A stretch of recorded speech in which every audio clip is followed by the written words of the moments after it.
Alam nyo, totoo lang, bakit mas maraming Pilipino ngayon, mas pinipili na lang nilang rumakit, dumiskarte, o kaya magtayo ng sariling business? Kasi nakakabuwisit maging empleyado.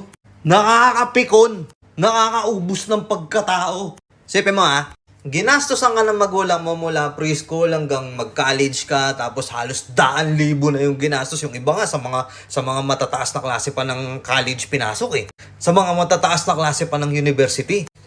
Di pa yon yung mga nagastos mo sa mga projects mo. Ang laki!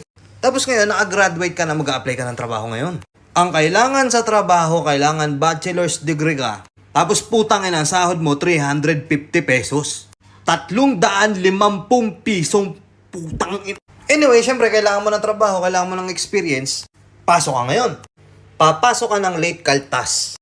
Undertime ka kaltas. Tapos mag-OT ka? Thank you? Wala man lang welcome?